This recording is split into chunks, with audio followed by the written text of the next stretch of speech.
Team मावधी और राजीव की ओर से आइए आप सबको बहुत बहुत अभिनंदन है आपकी सफलता की मैं कामना करता हूं। देखिए ये है डॉक्टर एपीजे अब्दुल कलाम, ठीक है, ये भारत रत्न है। आप इनसे प्रेरणा लीजिए, इनसे इनकी चीजों को पढ़िए, इनके बारे में जानिए। विंग्स ऑफ फायर है, अग्नि की उड़ान, एक से एक इनकी ऑटोबायोग्राफी है। ये हम लोग के आदर्श हैं, आप भी इनको अपनाइए, अच्छा लगेगा, ठीक है। अब आइए, अब आप देखिए, ये तो हमारे लोकनायक साहब हैं, बिहार के लाल हैं, क्रांति के नायक हैं, संपूर्ण क्रांति, टोटल रेवोल्यूशन, ठीक है। पढ़ेंगे आगे। आइए अब देखिए आगे हम लोग, ये भारत है, ठीक है, ये पूरा विश्व का मानचित्र, यही भारत है ना, ये भारत है। आज हम लोग अभी कंपनी शासन में गवर्नर जनरलों का काल पढ़ रहे हैं। आप जरा कल्पना कीजिए रात में जाके खुले आसमान के नीचे कि किस तरह से एक छोटा सा देश, अदना सा देश ब्रिटेन, कितना छोटा सा देश है, ऐसा ऐसा ब्रिटेन पूरे भारत में लगभग 10 ब्रिटेन चला जाए। 10 ब्रिटेन तो मैं कम ही बोल दिया, 15 से 20 ब्रिटेन चला जाएगा। लेकिन किस तरह से इन्होंने भारत जैसे देश पर लगभग 200 वर्षों तक शासन किया। आप जरा सोचिए, आप कल्पना कीजिए जरा इस चीज को, और कहां से, यहां से कितने हजार किलोमीटर की दूरी पर थे, और यहाँ न बल्कि केवल भारत में, बल्कि इनका कहा जाता था कि इनके साम्राज्य का सूर्यास्त होता ही नहीं था। इनका जो औपनिवेशिक और साम्राज्यवादी शासन था पूरा एशियाई में, एशियाई के अधिकांश भागों में, ऑस्ट्रेलिया, अफ्रीका, उधर हम लोग यहाँ हम लोग अमेरिका, खास करके उत्तर अमेरिका, तो पूरे विश्व में इनका साम्राज्य फैला हुआ था। तो ये क्यों, आखिर इस साम्राज्य के पीछे क्या कारण था? बौद्धिक प्रगति, विज्ञान प्रौद्योगिकी की भूमिका, इनकी बौद्धिकता, इनकी कौशलता, इनकी उद्यमिता, इनकी खोजी प्रवृत्ति, इनकी वैज्ञानिक सोच, इनकी जीवटता, इनकी कर्तव्यबद्धता, इनकी ईमानदारी, इनकी निष्ठा और इनकी समर्पण मां माटी के और मातृभूमि के प्रति, ठीक है। तब भारत जैसे देश को उन्होंने गुलाम बनाया। तो समय आ गया है यार, हम लोग को भी अपने देश को 21वीं सदी का पूरे विश्व में बेताज बादशाह सिरमौर बना के मां भारती के हौसलों को बुलंद करना है और इनके परचम को पूरे विश्व में फहराना है। वरना यदि कमजोर हुए तो हमारे शत्रु अभी तो गलवान और फिंगर में ही हैं, ठीक है। आगे चल के लेह लद्दाख चिसुल चारों तरफ से बैठे हुए हैं। जहां कमजोर पड़े तो समझिए कि क्या हसर होगा, नामो निशान कहीं मिट नहीं जाए। गांधी, बाबा साहब, सरदार पटेल के सपनों का क्या होगा, बुद्ध और सूफी संतों की धरती का क्या होगा बाबू। तो इसलिए कमर कसिए और आलस को त्यागिए, और साल से 2 साल दिन रात सुबह शाम लग जाइए अपने आराध्य देव की आराधना के साथ, शक्ति की पूजा कीजिए, और 2 साल के अंदर अपना मनपसंद पद पोस्ट प्राप्त कर बैठिए कुर्सी पर और शुरू कीजिए नया बिहार, नया भारत बनाना। आइए शुरू करते हैं। हम लोग हैं गवर्नर जनरलों का काल। अब हम लोग पढ़े थे, हम लोग विलियम बेंटिक साहब को देखेंगे। क्या है विलियम बेंटिक? इनको थोड़ा सा उदार माना जाता है और मानना पड़ेगा, भारत के लिए इन्होंने छोटा से सही कुछ थोड़ा सा अच्छा काम कर दिया। क्या किया भाई? आइए देखिए, ये भारत के प्रथम गवर्नर जनरल हैं, ठीक है। आप जो इसके पहले के जो गवर्नर थे वो उनको बंगाल का गवर्नर जनरल बनाया गया, लेकिन भारत के प्रथम गवर्नर जनरल कौन हो गए? ये 1833 के एक्ट में आ गया विलियम बेंटिक, ठीक है। सती प्रथा का अंत किया इन्होंने 1829 में बंगाल रेगुलेशन से, ठीक है। 63वीं बीपीएससी में प्रश्न पूछा गया है, सती प्रथा का अंत कौन किया?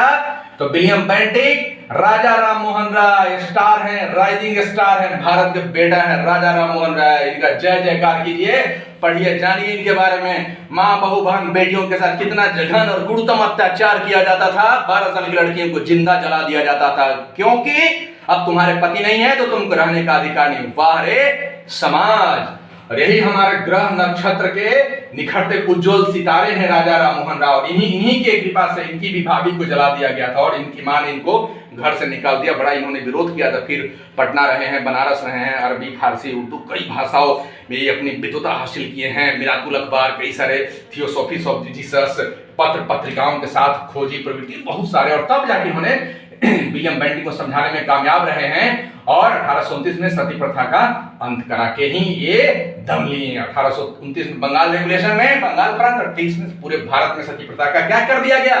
अंत, खात्मा कर दिया गया। ये भारत के माथे पर ये बहुत बड़ा एक कलंक था, इस कलंक को मिटाने का काम किया गया है। चलिए, इसके लिए हम लोग राजा राम मोहन राय को, जब तक भारत की भूमि है तब तक ये अमर है, और विलियम बेंटिक साहब को भी हम लोग हृदय से धन्यवाद देते हैं। ठगी प्रथा का अंत हुआ, ठीक है। 65वीं बीपीएससी में पूछा गया है ठगी प्रथा का अंत विलियम बेंटिक के समय हुआ। कर्नल स्लीमन थे, कर्नल स्लीमन की इसमें भूमिका रही है।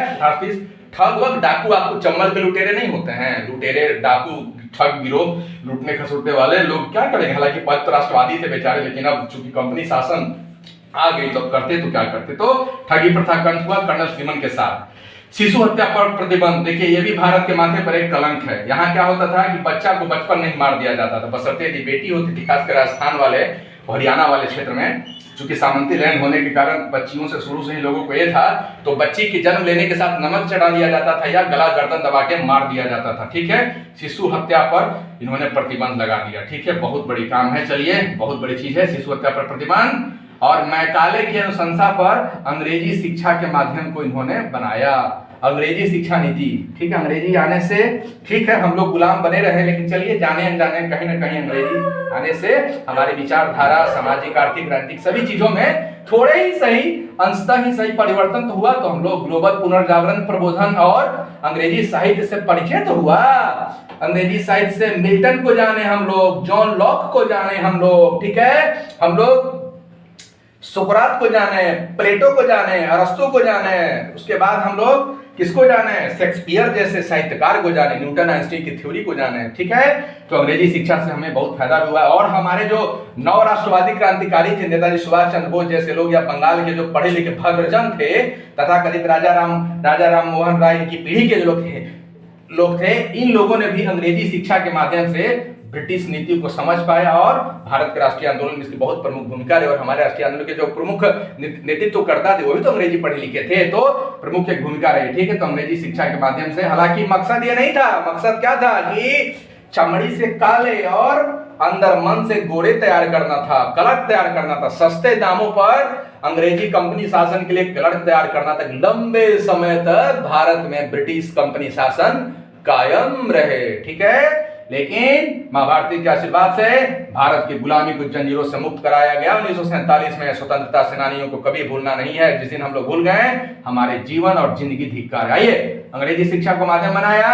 1806 में वेल्लोर में सैनिक विद्रोह हुआ था। ये जब मद्रास के इस समय क्या थे, मद्रास के गवर्नर थे, मद्रास प्रेसिडेंसी के, वेल्लोर में सैनिक विद्रोह हुआ था, ठीक है। तो अंग्रेजी शिक्षा, मैकाले की शिक्षा, शिशु हत्या प्रतिबंध, ठगी प्रथा का अंत, निमन से सती प्रथा का अंत, राजा राम मोहन के साथ भारत का प्रथम गवर्नर जनरल, ठीक है। ये महत्वपूर्ण हो गया। अब ये मेटकॉफ देखिए, 1835-36 चार्ल्स मेटकॉफ, ये भारतीय प्रेस का मुक्तिदाता, बहुत इंपॉर्टेंट पूछा जाता है, प्रेस का मुक्तिदाता कौन थे भाई, तो ये हैं कौन, चार्ल्स मेटकॉफ। अब लॉर्ड ऑकलैंड है, ये कौन है, कौन है ऑकलैंड, देखिए ऑकलैंड है, 1836 से 42 तक है। इनके समय क्या हुआ, आंग्ल अफगान युद्ध, ठीक ना।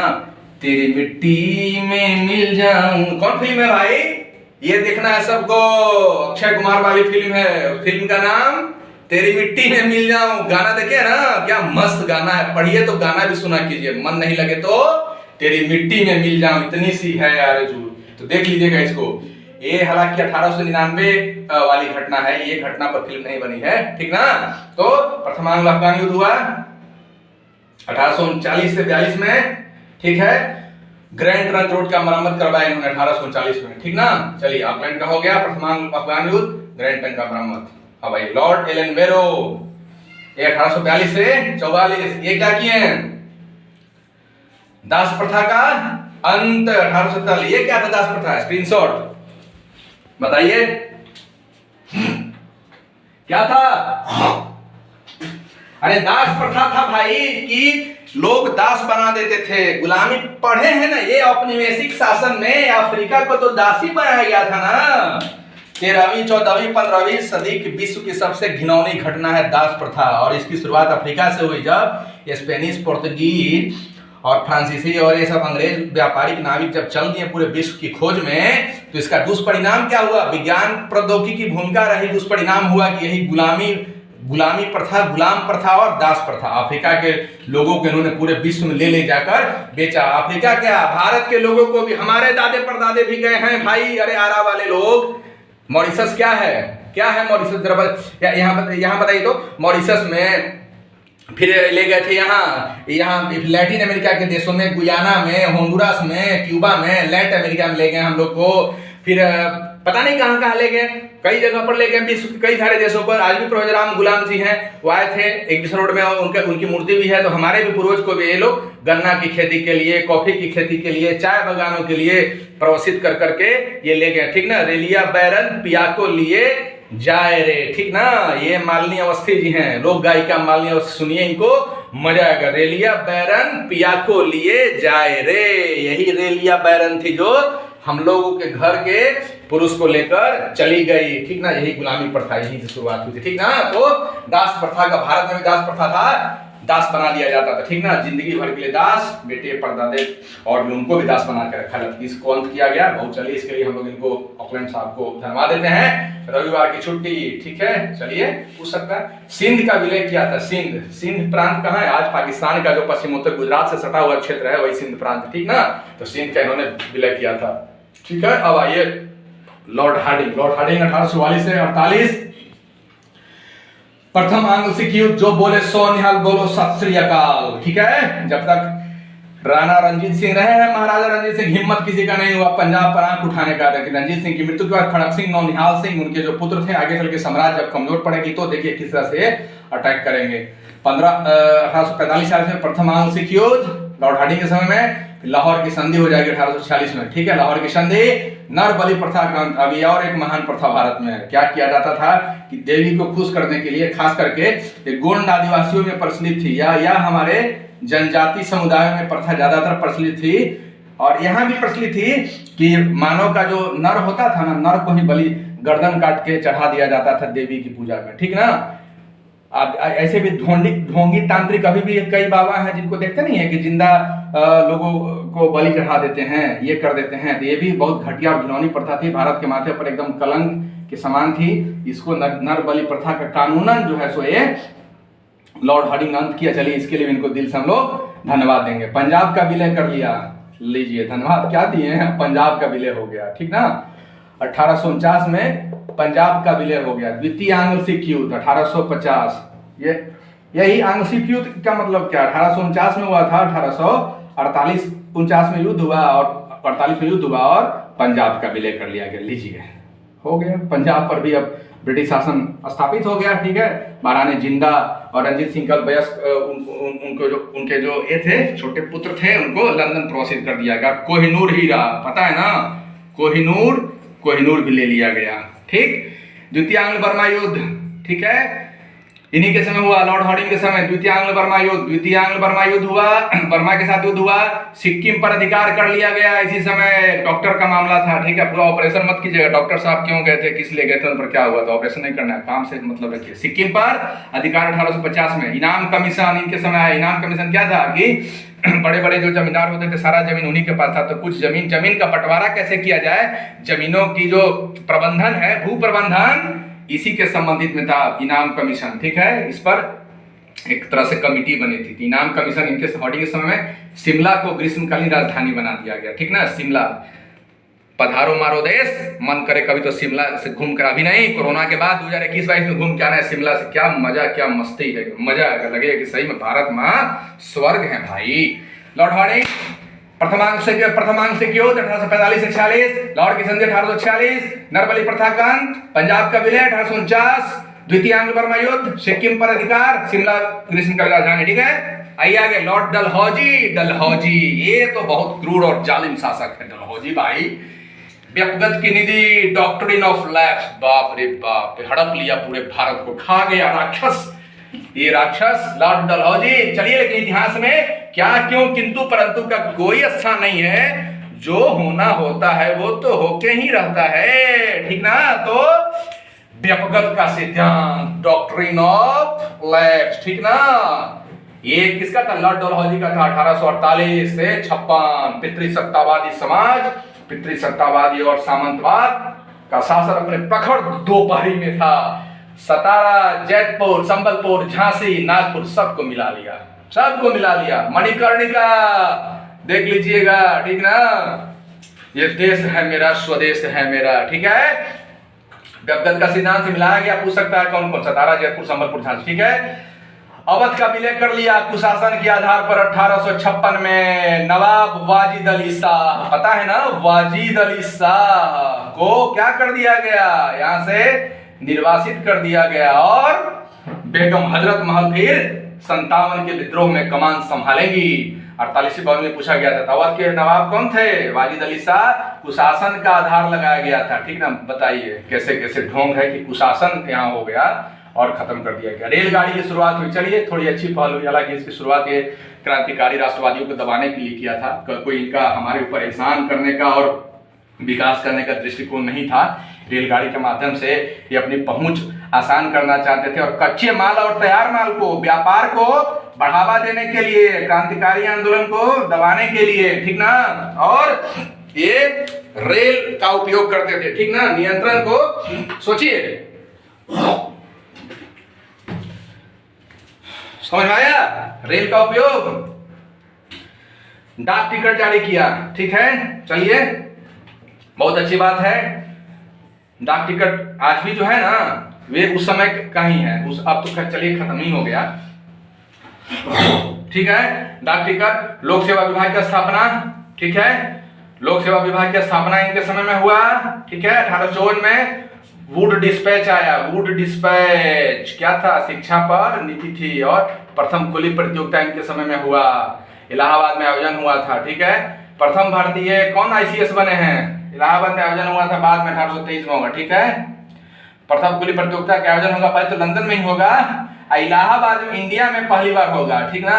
इलाहाबाद में होगा, पहली बार होगा, इस समय नहीं होगा, बाद में चलिए इसको हटा देते हैं, ठीक है। सत्येंद्र नाथ टैगोर प्रथम भारतीय आईसीएस, पहले आईएएस को आईसीएस बोला जाता था। सत्येंद्र नाथ टैगोर रविन्द्रनाथ टैगोर के भाई साहब हैं, ठीक ना। रविन्द्रनाथ टैगोर अमर सोनार बंगाल, ठीक ना। रविन्द्रनाथ टैगोर भी अपने आप में एक अजूबा, यूनिक आदमी, एक ऐसे भारत के आदमी हैं, कला, साहित्य, नाटक, संगीत, विद्वता, अर्थशास्त्र, राजनीति शास्त्र, समाज शास्त्र, बाप रे।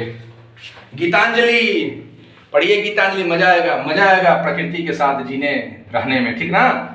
वुड डिस्पैच लाया गया था 1854 में। सत्येंद्रनाथ टैगोर आईसीएस, विधवा पुनर्विवाह मानना पड़ेगा, ठीक है। ईश्वर चंद्र विद्यासागर, ये भी राजा राम मोहन राय की तरह ही है। ईश्वर चंद्र विद्यासागर, इन्हीं के सहयोग से हम लोग विधवा पुनर्विवाह, नहीं तो पहले विधवा की जिंदगी नारकीय जिंदगी होती थी, कोई पूछता नहीं था, गांव से बाहर आना पड़ता था, गढ़ से बाहर आना पड़ता था, उजला कपड़ा पहन के रहना पड़ता था और जिल्लत भरी जिंदगी थी, और इससे मुक्ति दिलाने का काम ईश्वरचंद्र विद्यासागर ने किया।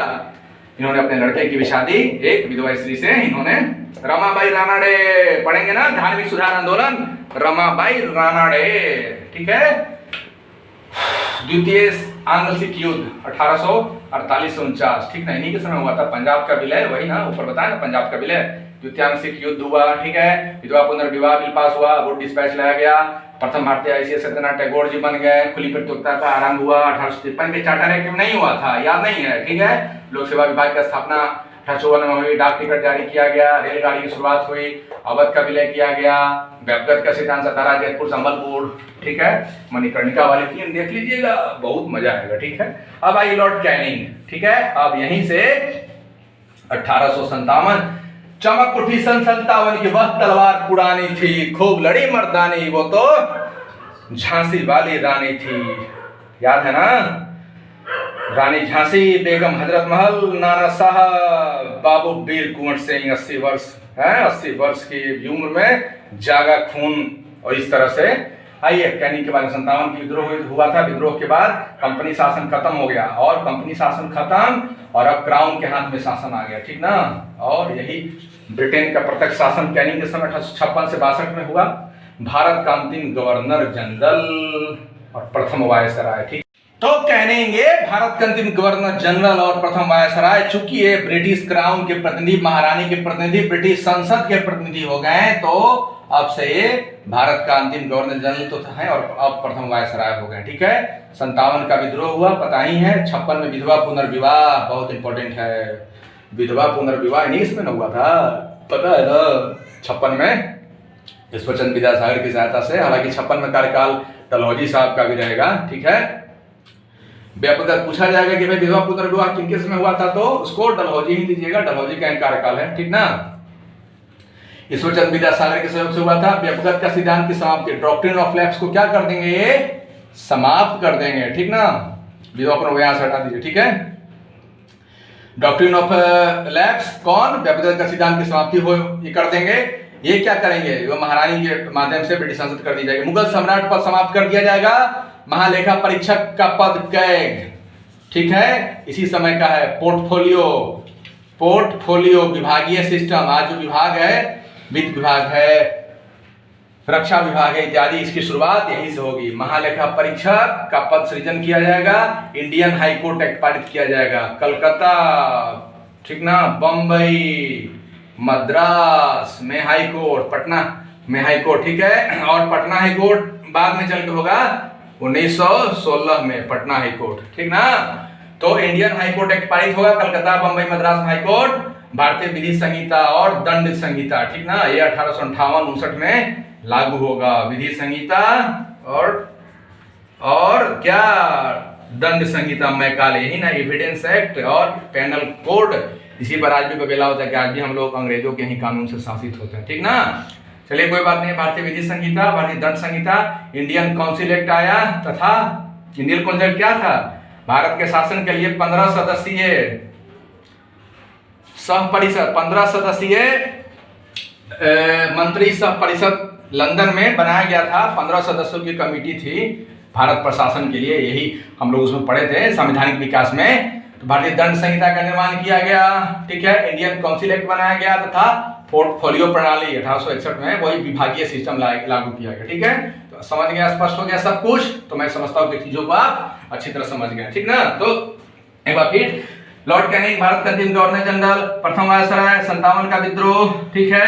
व्यक्तिगत सिद्धांत की समाप्ति, मुगल सम्राट का पद समाप्त, महालेखा परीक्षा का पद, इंडियन हाई कोर्ट एक्ट पारित हुआ, भारतीय विधि संहिता लागू, दंड संहिता लागू, Indian council act, portfolio system लागू, ठीक है। ये रहा इनके पहले डलहौजी थे 48 से 56 वाले। व्यक्तिगत सिद्धांत, सतारा, जयपुर, संबलपुर, अवध का विलय किया, रेलगाड़ी शुरू किया, डाक टिकट शुरू किया, लोक सेवा विभाग की स्थापना किया, चुवल में वुड डिस्पैच हुआ, पुलिस प्रतियोगिता परीक्षा किया, विधवा पुनर्विवाह हुआ, द्वितीयांग सिक्योर, ठीक है। आइए इधर दौड़वाड़ी देख लीजिए। प्रथमांग युद्ध, लाहौर की संधि, नरबली प्रथा कांड, नवाब का विलय, द्वितीयांग युद्ध, द्वितीयांग बर्मा युद्ध, सिक्किम पर ये शिमला को राजधानी। इधर देख लीजिए, बैक जा रहे हैं समझाने के लिए। चार्ल्स मेडकॉफ प्रेस मुक्तिदाता है। लॉर्ड ऑकलैंड, प्रथम आंग्ल अफगान युद्ध हुआ, ठीक है। ये केसरी फिल्म देखिएगा, मिट्टी में मिल जाऊं तेरी मिट्टी में, ठीक ना, केसरी देखिएगा, अक्षय कुमार, अच्छी फिल्म है, ठीक है। ट्रंक रोड हुआ। एलन बेरो, दास प्रथा कांड, रविवार की छुट्टी, सिंध का विलय, ठीक है। बस यहाँ से थोड़ा सा विलियम बेंटिस साहब को देखिए 1835, भारत का प्रथम गवर्नर जनरल, सती प्रथा कांड हुआ, राजा रामन शाह, ठगी प्रथा कांड हुआ, कर्नल सेविंग शाह, शिशु हत्या पर प्रतिमा, मेघालय पर अनुशंसा पर अंग्रेजी शिक्षा, वेल्लोर में सैनिक विद्रोह, इनके समय में हुआ था। इस समय नहीं हुआ था, 1806 में इनके समय हुआ था, ठीक है। तो मैं समझता हूँ कि आप चीजों को एक बार समझ चुके होंगे। थोड़ा सा डिस्टेंस मेंटेन करके एक बार स्क्रीनशॉट के लिए ले लीजिए, लगभग ऊपर से कवर करते आइए, थोड़ा सा आगे से यहाँ से एक चीजों को, ताकि नोट्स आपको खुद बनाना है, मेरे ऊपर डिपेंड नहीं रहना। हम आपको थोड़े ना पार लगाएंगे। हमारे गुरुदेव ने क्या कहा, अपदीपो भव, अपना प्रकाश स्वयं बनिए। कोई आपको विद्वान नहीं बना सकता है, कोई गुरुदेव नहीं बना सकता, ठीक ना। विद्वान बनाना होता तो एक क्लास के सभी बच्चे IITN या IAS या फिर राजनीति में नहीं चले जाते हैं। एक क्लास के 50 बच्चे होते हैं और 50 तरह के होते हैं, ठीक ना। अब तक इस दुनिया की आबादी अरबों अरब है और सभी लोग अलग अलग तरह के हैं, ठीक ना। तो कोई दुनिया में किसी को आपको विद्वान और महान नहीं बना सकता। महान और विद्वान बनना है तो आप स्वयं से बनना होगा, स्वयं से सीखना होगा। आपके गुरु स्वयं में हैं। अपदीपो भव, अपना प्रकाश स्वयं बनिए। खुद से पूछिए, सवाल कीजिए, हम क्या हैं, हम कौन हैं, हम इस धरती पर क्यों आए हैं, हम इस दुनिया में कौन आए हैं, हमको क्या करके जाना है, खाली पेट जाना है, ऐसे ही मर जाना है, इस जन्म के पहले कहाँ थे, इस जन्म के बाद कहाँ होंगे, जीवन में आए हैं तो कुछ करना है। खाने पीने सोने की कोई सीमा नहीं है, जितना खाएंगे और खाने का मन करेगा, जितनी अच्छी चीजों को देखेंगे और अच्छी चीजों को देखने का मन करेगा। अपने आप को जितना आराम करना चाहेंगे उतना ही आराम करेंगे। जीवन जितना सोएंगे, नींद से बड़ा कोई नशा है, नींद और खाने से बड़ा कोई नशा है। विद्यार्थी जीवन का सबसे दो बहुत बड़ा भारी शत्रु है, एक है नींद, नींद और दूसरा है क्या, भोजन। यही दो, और तीसरा मित्रता। नींद, भोजन और मित्रता के कारण ही हमारे विद्यार्थीगण परेशान हो जाते हैं। तो आइए भाइयों, आइए समय आ गया है कि हमको मजबूत होना है, मजबूत भारत का निर्माण करना, नहीं तो चारों तरफ से दुश्मन लगे हुए। जल्दी पढ़िए, पढ़ के साफ सिलेक्शन लीजिए और महात्मा गांधी के सपनों को पूरा कीजिए। पंक्ति के में जो अंतिम व्यक्ति खड़ा है, पंक्ति में अंतिम पायदान पर जो व्यक्ति खड़ा है, उसके लिए रोजी रोटी के हक हुकूक के लिए हर आंख से आंसू पोंछना है, हर चेहरे पर मुस्कुराहट लानी है, ठीक है। तब देखिए जीवन का मजा और हंसते मुस्कुराते विदा लेना। टीम मां बोली की ओर से और राजीव की ओर से आप सबको हृदय से आपकी सफलता के लिए अनंत अनंत कामनाएं करता हूं। धन्यवाद।